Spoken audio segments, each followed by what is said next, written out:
네, 시장 상황 좀 보도록 하겠습니다. 코스피가 지금 외국인하고 기관, 특히 기관의 매수세가 들어오게 되면서 상대적으로 한 0.6% 하락 없이 계속해서 변동성을 보여주고 있고요. 그리고 코스닥 같은 경우에는 약보합권에서 확실히 좀 외국인의 수급이 받쳐지지 않는 모습을 그대로 반영하고 있습니다. 자, 오늘도 오전장 정확한 방향성이 안 나오는데요. 키워드 원투펀치로 기준을 잡아 보겠습니다. 교보증권의 사영관 차장입니다. 차장님, 안녕하세요. 예, 안녕하세요. 네. 자, 우선 오전장, 뭐 미국장보다 선방하는 것 같은데요. 오전장을 관통하는 펀치 어떤 게 있을까요? 네, 뭐 선방은 조금 해주고 있는데 지속적으로 좀 올라갔으면 좋겠고요. 일단 오전에 2차 전지 관련해서 뭐 또 한번 얘기를 해보려고 합니다. 워낙에 좀 꾸준하게 상승을 이어나가고 있는 그런 섹터고요. 지금 미국 쪽에서 본격적으로 전기차 시장의 개화를 알리면서 여러 가지 인플레이션 뭐 감축 법안이라던가 이런 쪽들로 뒷받침해주는 정책들이 나오고 있는 그런 상황이죠. 우리나라 같은 경우에도 이제 기존에 강했던 뭐 양극재, 음극재 이런 것들뿐만 아니라 다른 소재 그리고 최근에는 완성차 업체들의 수혜가 점쳐지면서 외국인들의 매수세가 뭐 현대차, 기아 이런 쪽들로 꾸준하게 유입이 되고 있고요. 미국에 이제 공장을 두고 있는 화신이라던가 SN 이런 쪽까지 온기가 퍼지고 있는 그런 상황입니다. 일단 전구체 이런 쪽을 좀 얘기를 해보려고 하는데요. 이게 이제 전해질, 전구체 전해질 전부 다 2차 전지를 만드는 데 있어서 배터리 쪽에서 필수 소재가 되는 양극재 이런 쪽의 전 단계라고 좀 생각을 하시면 될 것 같습니다. 일단 가장 대표적인 종목으로는 E&D라는 종목이 있어요. 이 E&D가 최근에 이제 리포트 나온 걸 보면은 2차 전지 부문의 실적이 급성장을 한다. 그래서 유럽연합의 원자재법 수혜 가능성까지 있다라는 것들로 리포트가 좀 나왔습니다. 그 내용들을 좀 보게 되면은 일단 2분기에는 사실상 이 기업의 어떤 실적이 좋지는 못했어요.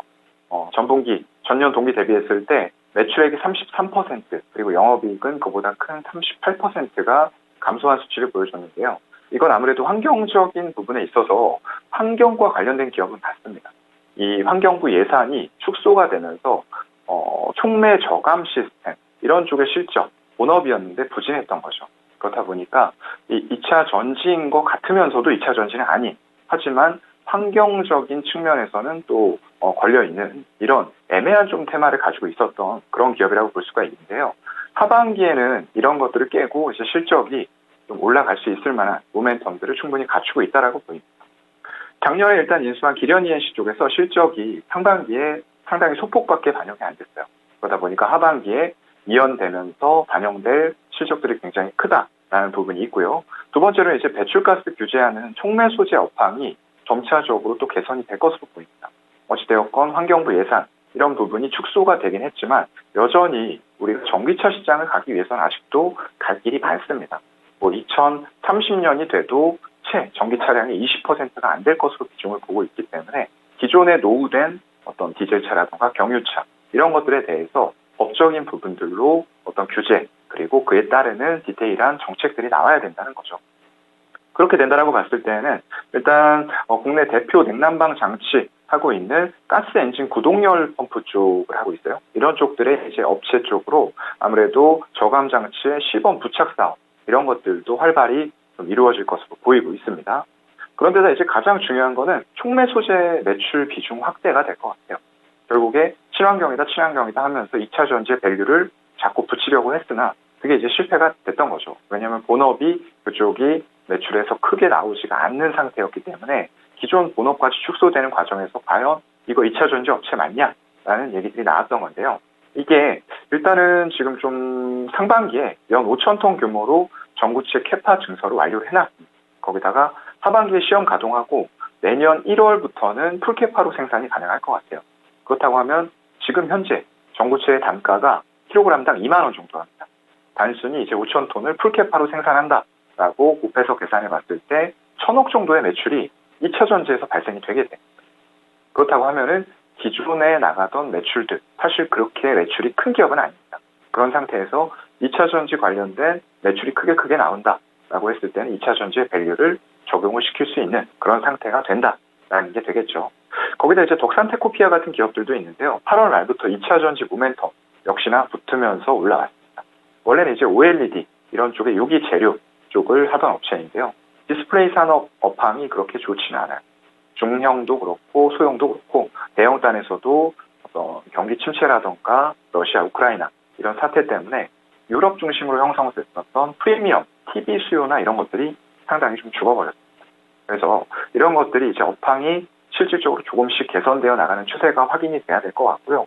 역시나 이쪽에서도 이제 지분율 50% 이상을 보유하고 있는 덕산, 일렉테레라고 있습니다. 그쪽에서 2차 전지용 전해액 제조를 추진하고 있기 때문에 이런 기존의 양극재, 음극재 이런 것들과 더불어서 이제 2차 전지 쪽에서 밸류를 올릴 수 있는 전해액, 분리막, 동박 이런 쪽들까지 우리는 좀 시야를 넓혀서 봐야 되지 않을까라고 보고 있습니다. 네. 자, 2차 전지와 관련해서 소재를 어떻게 봐야 되는지에 대해서 자세하게 말씀을 해 주셨습니다. 자, 그렇다면 오늘 장을 이길 수 있는 펀치로 바로 넘어가겠습니다. 어떤 부분 볼까요? 네, 일단은 기사가 하나 나왔는데요. 코로나 이전 수준의 이제 코로나19 이전에 40%까지 국제 여객 수요가 회복이 됐다라는 뉴스들이 또 많이 뜨고 있습니다. 이런 것들이 9월 3일부터 입국 전에 이제 PCR 검사를 필수적으로 의무적으로 했어야 되는데요. 이런 것들이 폐지가 된다라는 소식이 아무래도 항공 쪽의 정상화의 속도를 붙여주고 있는 거 아니냐라는 업계 얘기가 나오고 있고요. 일단 하반기 이후로는 여행 수요가 점차적으로 좀 회복되어가는 모습들이 나타날 것 같아요. 일단 현재가 40%까지 올라왔는데 사실 당국에서는 여행 업계 쪽에서 한 연말 정도 돼야 코로나 이전에 50% 수준 올라오지 않겠느냐라고 예상을 하고 있었습니다. 그런데 이런 PCR 규제 완화 이런 부분들 때문에 결국에는 9월을 넘어서 한 10월 정도면 한 코로나 이전의 반 정도까지는 회복을 하지 않겠느냐라는 전망들이 또 나오고 있고요. 실질적으로 국제선의 운항 횟수를 보게 되면 9월 들어서 굉장히 또 급격하게 증가하는 모습들을 보여주고 있어요. 코로나19 사태 대비했을 때 이제 41%까지 아까 말씀드린 대로 회복이 됐고요. 전년 동기 대비해서는 큰 폭의 상승 효과가 있었죠. 기저 효과가 있다 보니까 400% 이상 급증된 운항 횟수를 보여주고 있고요. 이런 부분들이 결국에는 이제 하반기 쪽에 일부 LCC 쪽은 흑자 전환까지 할 수 있는 모멘텀을 좀 갖춰 나가고 있는 그런 상황이고요. 대표적으로는 진에어 같은 종목들이 있을 것 같아요. 그리고 그 외의 업체들도 있긴 한데 문제가 되는 것은 이제 재무 구조입니다. 굉장히 어려운 시기를 계속 터널로 지나왔기 때문에 굉장히 적자가 많이 쌓였단 말이죠. 그런 적자들을 과연 잘 해소할 수가 있을 것이냐라는 관점으로 봤을 때는 탄탄한 모기업을 보유하고 있는 이런 기업들에 집중하는 게 좋을 것 같고요. 에어부산 같은 경우에는 지금 자본 잠식 상태고요. 그리고 티웨이항공 같은 경우에도 부채 비율이 1000%가 넘어갑니다. 제주항공도 거의 900%에 달하면서 얼마 전에 이제 주주들로부터 유상증자 공시를 하면서 주가가 하락하는 모습들을 보여줬기 때문에 LCC 쪽 물론 일본 쪽 어떤 입국 규제, 무비자 이런 쪽들의 정책들이 된다라고 했을 때 그리고 중국보다 빠른 어떤 개방 정책을 펼친다고 했을 때는 올해 4분기에 일본 시장이 다시 열릴 가능성이 있습니다. 그렇게 된다고 하면은 전체 LCC에서 일본이 차지하는 매출 비중이 무려 70% 가까이 되거든요. 굉장히 중요한 노선이기 때문에 일본이 만약 재개된다라고 했을 때는 LCC 쪽에 급격한 실적 개선이 이루어질 수도 있다. 다만 그 이후에 재무제표 구조상으로 좀 부채 비율이 높다거나 이런 기업들에 대해서는 기저 효과가 있겠지만 단기적인 트레이딩 정도로 접근하시는 게 좋을 것 같고요. 그래서 조금 큰 종목들 이제 기본적으로 화물 쪽에서도 수요를 꾸준하게 이끌어주면서 유가가 굉장히 큰 폭으로 올라가는 어려운 시기에도 실적 선방을 해줬던 대한항공 이런 기업들에 대한 관심이 좀 필요하지 않을까 싶습니다. 네. 오늘 아침에도 이제 파라다이스 관련된 리포트를 봤었는데 그거하고 궤를 좀 같이 하는 것 같습니다. 지금 차장님께서는 이제 LCC 쪽 좀 얘기를 좀 해주시면서 오늘 항공 쪽으로 말씀을 해주셨고요. 카지노 쪽도 관련된 리포트가 나왔다는 부분 좀 말씀을 드리겠습니다. 오늘 내용 잘 참고하겠습니다. 고맙습니다. 네, 고맙습니다. 네. 자, 키워드 원투펀치.